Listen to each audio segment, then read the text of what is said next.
my mind how Daniel Bryan has not figured into your plans to be in the main event of WrestleMania because this is his fucking year. Just like 2 years ago, it was my fucking year, and I was white fucking hot, just like he is now. And what did you do? You fed me to this guy. And I pointed right at Hunter. And Vince was just like, this is the concussion talking. I can't believe you're saying any of this. You're in the main event. It is a main event. You're wrestling Triple H. And I turned to Hunter and I said, all due respect, I do not need to wrestle you. You need to wrestle me. I do not want to wrestle you.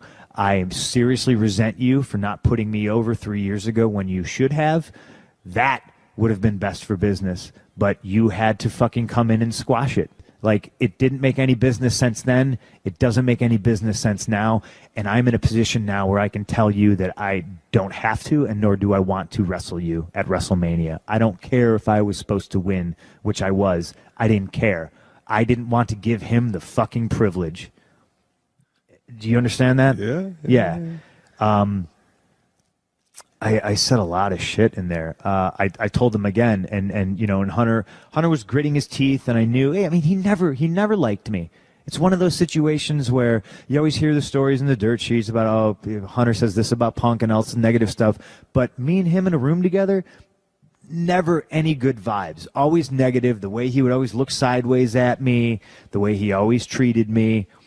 Yeah, for instance, a simple courtesy call. Hey, that is the European tour. You can't do the movie. We're going to have Randy do it. But he thought he didn't have to do that because I was a piece of shit. Listen, you tried to convince me when you were white hot after your first match was. I tried to convince myself. Yeah, and convince yourself to convince me, saying that this guy coming out of retirement and beating you and then going back into retirement. He did that, didn't he? Yes. He came out of retirement. He was gone. Came back. You were his first match, and then he went back to. And then he went away again. Yeah. To stop you. Yeah.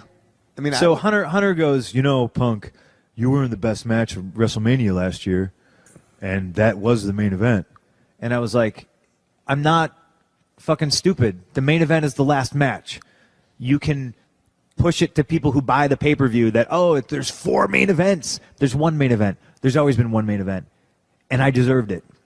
And I still deserve it. And now Daniel Bryan deserves it. And you think you're just gonna give it to Batista and Randy? You know, and I made this argument. I was like, when you look at the roster, how many active members of the roster have been in a WrestleMania main event? How do you expect anybody to get fucking better? AHL hockey players have to play with NHL hockey players in order to get better. I needed the experience of a main event at WrestleMania with somebody who is equal or better than me so I could learn, so I could further become an asset to the fucking product. So I could draw more. Instead of always being told, well, you're not a draw. How do you know? Why don't you give me a fucking shot? And anytime they did give me a shot, I knocked it out of the fucking park, ran, caught the ball myself, and then fucking shoved it down their fucking throats to remind them, yes, I am all that, and then some, and more. And you fuckers just, what it boiled down to is that it was an old, out-of-touch man's decision. No, this is going to be the greatest main event of all time. And then they wound up changing it. And I'm so fucking stoked that Daniel Bryan got his fucking main event. That they can never take that away from him, ever. Whether they want to make fun of him or what not. But Hunter told me I was in the main event because I wrote The Undertaker. And I turned to him and I said, tell me that I got paid the same amount of money as you, Brock, Cena, Rock, or, whoever. And he was like, and once again, he had nothing to say. He didn't say anything. And I was just like, right on. All right. I said, I'm out of here. You know, I mentioned something about the piss test. Hunter goes, well, you know, Dave just took the same piss test you did. And then I just looked at Hunter and I went, did you? And he had nothing to say.